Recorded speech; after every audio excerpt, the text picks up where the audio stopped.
This is an RNZ podcast. Hi, I'm Kathryn Ryan. Each week, our political commentators analyse the latest happenings in Parliament and beyond. Listen live on 9 to noon each Monday, just after the 11 o'clock news, or right here on this podcast. Let's get into it. Our political commentators are in a prominent position right now. They're sitting in front of me, Gareth, Hughes and Ben Thomas. Good morning to be seen. You've been sitting out in the principal's office and now you're allowed in here. All right, Ben Thomas is a former National Government Press Secretary, a columnist and a director of public affairs firm Capital. Gareth is a director of the Wellbeing Economy Alliance Aotearoa, a former Green MP, no longer a member of any political party. This government loves its Sunday afternoon announcements to try and set the news agenda. Yesterday's one was about the move-on orders that it had talked about, giving the police some new powers, in some instances anyway, of people who are homeless, people who may be begging in central city Auckland.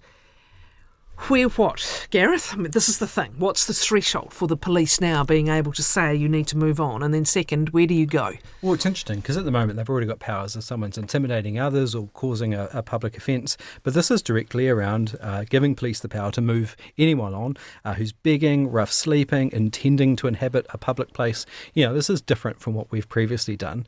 And these are people out on the street begging or don't have a home. So the idea of fining them $2,000 or sending them to a much more expensive prison cell for 3 months is the gist of it. You're right, Kathryn, it's been announced on Sunday because I think the government thinks it's a winner. It sets the political agenda, but also, you know, if my understanding is still true, Sunday night news is still the most watched night of the week, so they saw this as a winner. We know from polling that Kiwis are looking for sort of strong leadership, and I think this is exactly what they're trying to do, trying to look tough, trying to look like they're solving something, but frankly, they're just moving the problem on to another place. For a government that talks about social investment and using the evidence and trying to save costs down line, this is a very expensive ambulance at the bottom of the cliff that just won't work.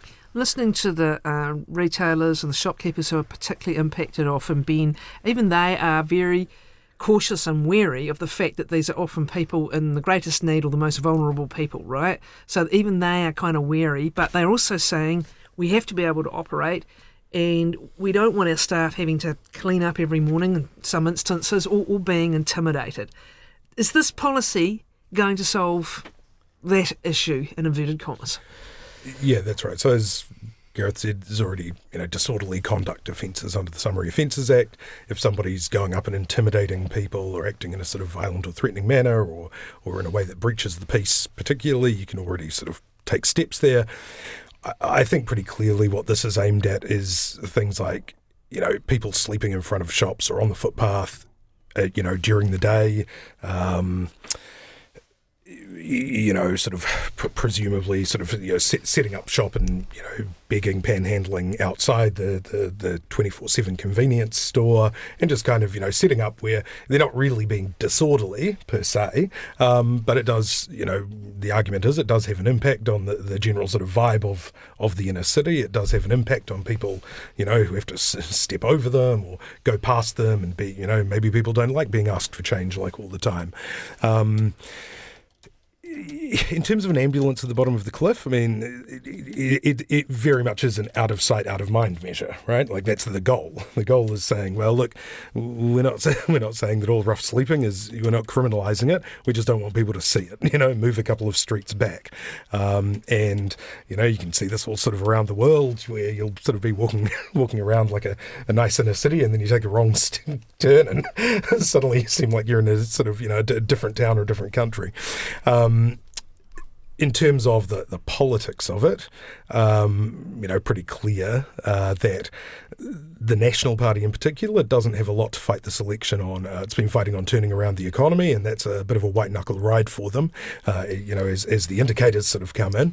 But the other issue that they do really sort of own is law and order, and the sort of perverse outcome of crime falling, in terms of those sort of daring ram raids and things like that, is that law and order slips down in terms of the public importance and public perception as like a key issue. So, it does help them politically. It's easier to be in opposition pointing out the problems, right? Look, we've seen this in the capital, and I'm sure it's happened in other places as well. We had started having the police patrols downtown Gareth and then neighbouring suburbs with the same, shops, the same retail areas, the same communities. People, that's where people moved. I'm still not clear on what the police are actually supposed to do here. Like who decides and how does it happen, and then where do people go? Well, and that's it exactly. Where do they go? And are we just going to move them increasingly out of the city centres until they reach the suburbs and the outer parts of the city? It's interesting. The government is very dismissive of the police association's criticism and how this is actually going to work in practice. I mean, to Ben's point, maybe it's not an ambulance at the bottom of the cliff; it's a police car or a jail cell at the bottom of the cliff. But what you can't forget is that the amount of support for homeless people in this country has been dropping. I sympathise with the business owners. It's not ideal, but the answer to homelessness is homes. And, if you were cynical, you would have wondered why the government didn't announce anything alongside this to actually help They do keep running the same figure that is spent on emergency housing or spent on other housing and the same programs. figure that they slashed the emergency waiting list by basically removing the waiting list and having no idea of where these people have actually gone. There's one other point that just occurs to me, that is that there's been this determined move by the government and indeed by the police themselves, police leadership themselves, to become less and less engaged in mental health call-outs and saying that actually this is others who should be helping these people. But here they are in this instance, possibly back, in some instances anyway, with people with mental health issues or drug and alcohol addiction issues, doing that job, right? It's kind of contradictory. Yeah, and the lack of funding, the lack of trained professionals, the lack of support, the lack of public state housing, the lack of emergency places, hardship, this is all contributing to something that, according to the experts on the front line, has doubled in the last year. What of the retailers themselves and others who are saying this is absolutely impacting our ability to do business, impacting our staff? Will it win some friends there at least? Look, I think certainly in the Wellington and Auckland CBDs, which is where this is sort of most pronounced, I think, look, so in the last, I think you'd say probably 6 or 7 years, we've seen pretty well, and it was sort of interrupted by the large sort of emergency housing moves during COVID. But we've seen a rise in homelessness, rough sleeping pretty much everywhere. I think, small towns that never had rough sleepers before now will be able to identify at least a few individuals and an increasing number. But look, I think where it really impacts, or where it's really thought to impact on the retail and hospitality, is the CBDs in Auckland and Wellington, where shopkeepers, retailers have been pretty vocal about it. So very interesting to see Retail NZ come out, their spokesperson, saying this is just moving the problem, which exactly what it is. Because they're representing people in other suburbs as well. All right. Okay, as we said, the government clearly seeing it, and there was reference to the gang patch ban this morning by the Prime Minister also is perhaps more broadly a winner. Now, we've got to take a little bit of time on this Auckland housing backtrack. We had the raw number. We had the 2 million homes, which most people said were never going to be built anyway, but we had the 2 million homes figure, now back to 1.6 million homes. But are we also in a situation after what was announced last week where Aucklanders still don't necessarily know exactly where those changes are going to be? The council already had a plan out showing what it intended to intensify, and it's now, back redoing that plan? When are we going to know? Well, if anyone's confused, it's not their fault. I mean, it's confusing. Remember, this is a back down on a previous back down. That's right. And the previous cross-party accord on the medium density standard. So what Chris Bishop said at that time was, OK, Auckland, I will exempt you from the 3x3, 3 new properties on a piece of land up to 3 stories high. I'll exempt you from the medium density rules, providing you show me you can deliver enough houses in the city. Auckland came out with its plan on that, and the 2 million figure was reacted to. And this is what I understand Auckland Council now has to do, is to actively identify those 400,000 less homes. Literally looking at the maps, and that's what David Seymour was demanding he wants to see, is the maps that Auckland Council has to prepare. But looking at the official statements and the media commentary, what I understand is we're expecting legislation. We've got the pre-hearing led by Auckland Council, then a hearing led by the independent panel, then a post-hearing phase. I saw Thomas Coughlan described it as basically the government's kicking the ball to Auckland's court, but they're retaining the right to second-guess the changes. There's a spanner in the works here. They've got that headline figure down to 1.6 million. But you've got one of the leading campaigner in many ways against this in the Parliament anyway, David Seymour, saying, I'm not going to be satisfied with this until I see more details, which is the point Gareth's making here, Ben. They still don't have him satisfied with what's been announced either. Yeah, and that won't be clear. There's still a number of steps in the Auckland Council sort of area before any kind of plan surfaces. Now, if that's after the election, probably all the better for both of the governing parties, who get to campaign on a sensible compromise number of houses in the case of National, and sticking up for his constituents in the case of Seymour. But look, there is a crunch there. Because in terms of Auckland is reacting to that 2 million house figure, really what we saw was various Auckland elites in the suburbs reacting to intensification in their patch, irrespective of the headline figure. So the extent to which their suburbs then sort of, the burden is lifted from them, is not resolved necessarily by the election. It's not resolved yet. And I mean, for instance, intensification around the new CRL stations, that's still in law. That's still there. So I don't imagine that 700 metres or whatever within the CRL in Mount Eden. I mean, that's a pretty big lot. Well, even Epsom, I think, has 4 stations in David Seymour's electorate alone. That's right. Yeah, it's just one of those, and I think so. It leaves plenty for him to so campaign on in his electorate, essentially. But does it help National at all with its battle for the same Auckland voters? Well, I think that they would argue, we have brought down the number significantly, but we are, trying to provide for growth.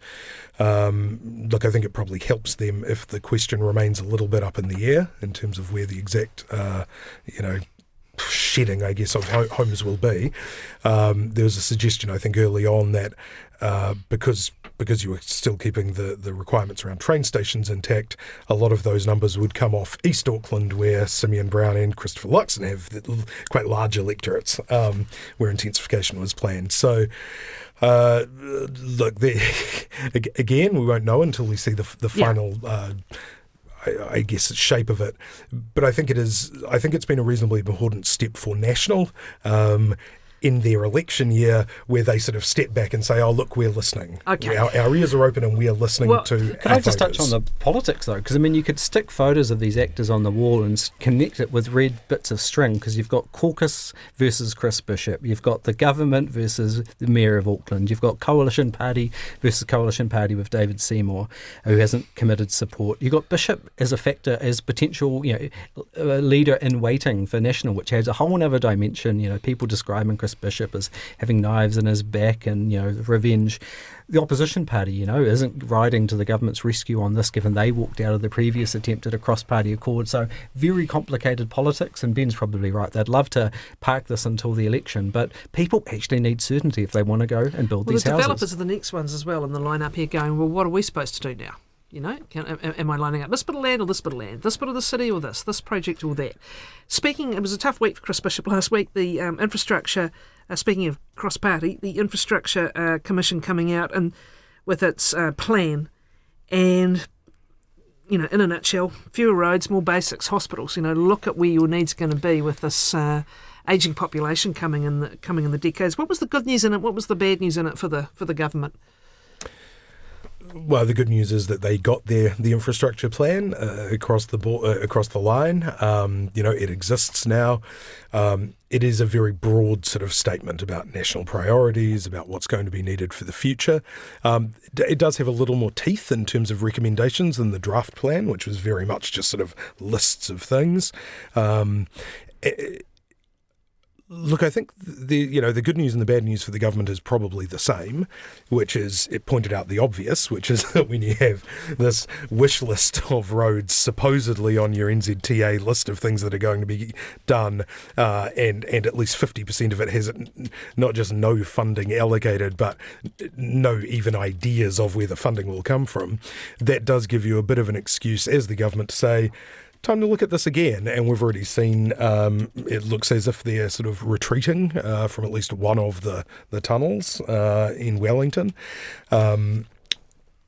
because it did accord, overall, the report, very much in terms of where Bishop has been trying to move the sector, which is towards more of a focus on monitoring whole-of-life repairs and costs and maintenance to get the best out of our assets rather than just, the sewerage situation writ large, which is money on fancy new things and not keeping everything else in working order. Well, the bad news for the government is they have to issue and publish a formal response by June.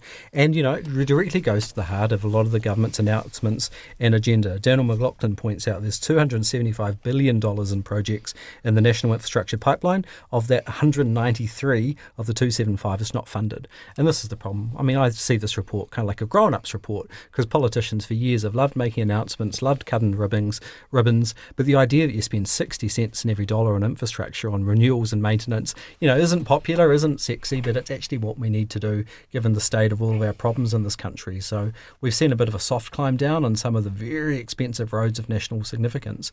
But at its heart, this infrastructure report, questions the way that this government, and frankly previous governments as well, have gone on big new mega projects without the ability to actually fund these ongoing pieces of infrastructure. Well, one of the first issues raised was the $9 toll screaming headline over the old bridge and the new bridge. And this again is the challenge of politics, isn't it?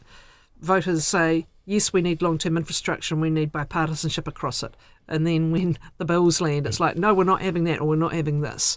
To what extent does it bind, in very loose terms, governments at all? Was it simply a question of whether they are complying in their policies with what's recommended or not? Because this short-termism and this failure to get agreement over 10, 20, 30 years of infrastructure planning has been and remains the problem. What difference does having this plan make?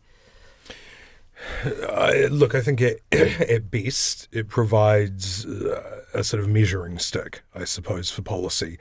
It's a soft power document. There's nothing binding in it. It doesn't even really create any targets. It just has sort of suggestions on direction of travel and, stock takes of where things are at and where funding is at. In that sort of way, it provides, a means of measuring the party's promises during the election campaign, short of, the new against some budgetary office to estimate promises. But look, I think both parties have been pretty sanguine, even in the lead up to it, that whatever the Infrastructure Commission says is not going to change the nature of politics. You mentioned the budget unit that was recommended, and I think it's now disappeared off the scene, hasn't it? The concept of it, which would be, has it? What's its status? Oh, it's been in and out so many times I've actually lost track. I've lost track. I mean, this is the idea that a neutral, just like the Reserve Bank is meant to be independent, and we will tell you things no fear or favour. It has more powers, of course, Reserve Bank under law. But the idea that you would get independent costings, and in this instance, perhaps independent analysis about what you are trading off in order to do your thing. And I mean, this is a start. It's good to be looking at 30 years, but there's a real differential between local government where you have to get agreement around a table what's actually going to be spent and budgeted over the next 10 years with their long-term plan. With this, there's going to be a parliamentary debate. The opposition may support, may not, but, effectively this is still a document of its time, of the government of the day. Ben's right, it sort of steers funding decisions and other strategic documents, but it's not a binding blueprint for the next 30 years or let alone 10 years that cross-party agreement. All right. Now, latest polls, the latest two polls, there does seem to be a firming trend. National struggling around that 30 mark. Labour is ahead if you're looking at a head-to-head race. The left-right bloc, I'm just trying to call from, I think, one recent poll. Actually, there was a hung parliament, but recent polls had shown the incumbent coalition perhaps scraping home. That still remains very, very tight. But also the other firm trend is the health of the minor parties in their polling. What did you take from One News Varian and Freshwater out last week? Did we learn anything new? I think the surprise, if any, is the softening of the Greens vote. The Greens had been holding up extremely well over two very torrid years of this term, losing an enormous number of MPs, some in very bad circumstances, I would have thought, for the party. But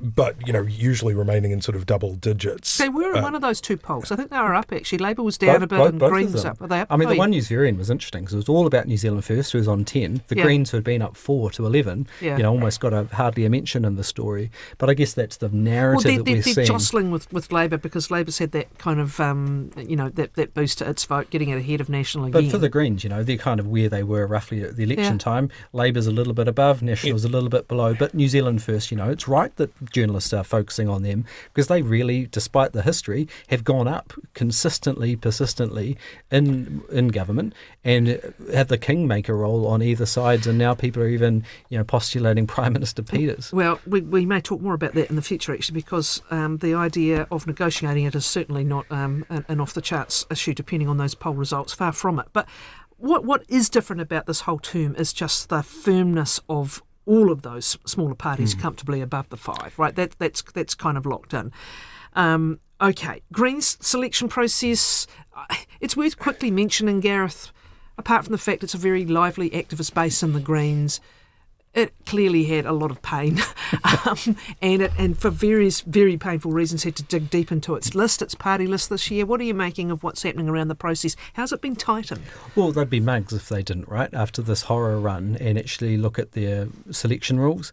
The fact they've gone down to 19 on their list, these are people who wouldn't have dreamt they were ever going to go to Parliament on election night, last election. But what they've done is actually taking the tough call and actually rejecting candidates, even previous candidates who have stood both for central and local government slots from standing as candidates this election.